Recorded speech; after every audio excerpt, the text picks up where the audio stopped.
Joining us right now, Dr. Malia Cromer, pollster and Hughes Center Director at Goucher College. Thank you so much. And Dr. Roger Hartley, Dean of the College of Public Affairs at University of Baltimore. So thank you both for being here today. Thanks for having us. Can we just start off by saying, will we ever see anything like this again? I hope not. Exactly. I knew somebody's going to go there, right? Yeah. Exactly. Very different, very different. But perhaps, and I heard someone say earlier this morning, one of the morning shows, does this set the tone for presidential races in the future?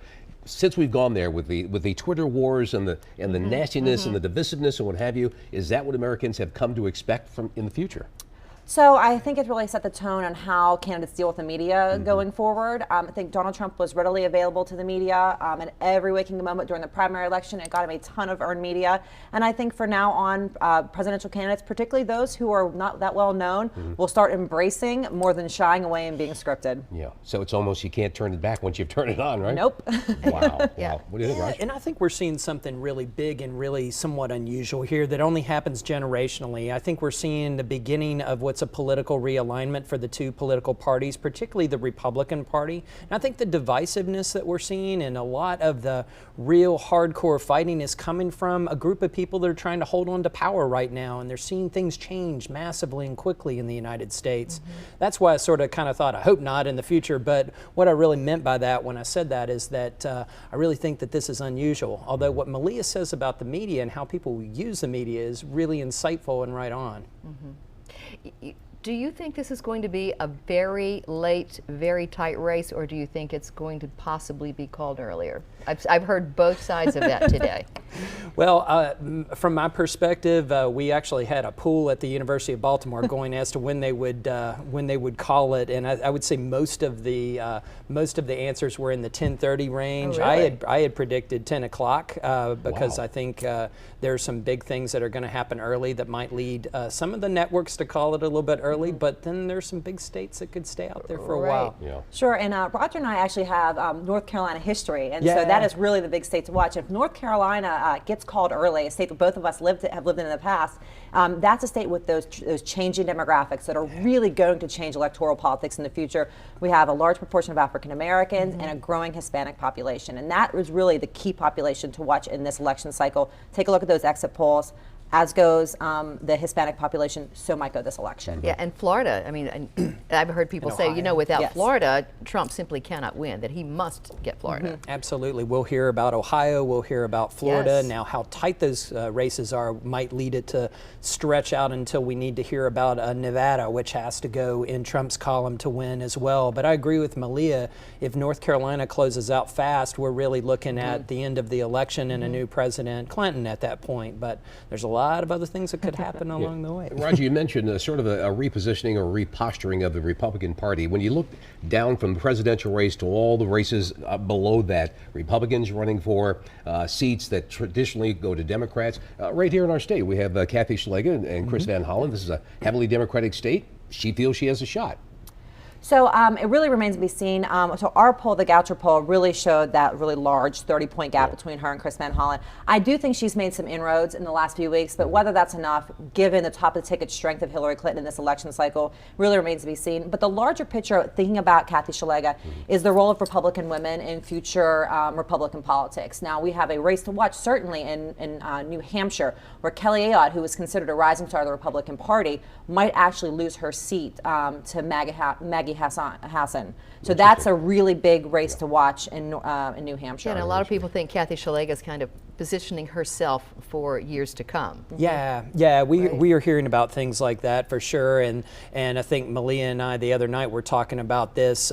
They may be looking forward to 2018 as much as really here 2016. But Malia's right. There's so many big senatorial races and House races that are we're looking for tonight. The Evan Bayh race in Indiana. You've got Hassan. You've got Rubio. You've got the Ross versus Burr race down in North Carolina. So a lot of big things down the ticket, but a lot of changes in the Republican Party and potential changes in the electorate that's turning out for one party or the other tonight. That'll be fun to talk about and see what happens, I guess. It's going to be kind of a fun and interesting night, I think, for a lot of people. It's just to see what plays out. Yeah. No matter who wins tonight, what do you think is the big job for the next president to really try and do? How do they possibly try to heal this divide? Well, I think for Democrats, they need to find a way to reestablish themselves with working class voters. So there's clearly this blue collar, white collar divide that's happening right now in the outreach efforts of the Democratic Party. So while they're have major coalitions, that Obama coalition, major inroads with communities of color, they're bringing Hispanics into the fold and in large numbers. They still have to make sure they have a message that appeals to a large cross-section of Americans. And they've lost that battle with a lot of working class voters across the United States. What I hear from people on the streets is we just don't want what we've had for the last forever, getting nothing done because of the obstructionism, one party against the other and what have you, and we get nothing done. Are we going to see a change in that direction? Or? Wow, you know, we got I mean, four more years. I mean, what we're seeing tonight is maybe not for a little while. As things shake out in this, if it is a political realignment, there's going to be a lot of divisiveness coming forward.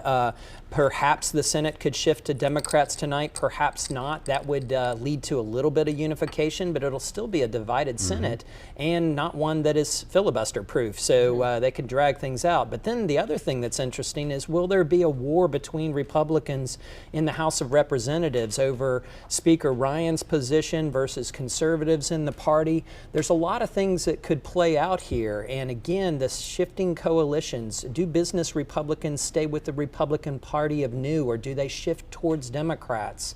What about the Hispanic vote and Latinos all across America that are trending clearly Democrat right now? There's a whole lot of question marks you just raised there, A lot Roger. of inroads to build on, let's put it that way. Exactly, exactly. All right. Thank you very much, Leah, Roger. Thank you, and you're going to be joining us throughout the evening. All night. You'll be here all night, right? Yeah, you're we're in going for to the be long around. haul. We're going to be around. Yeah, this is a big Great. There you go.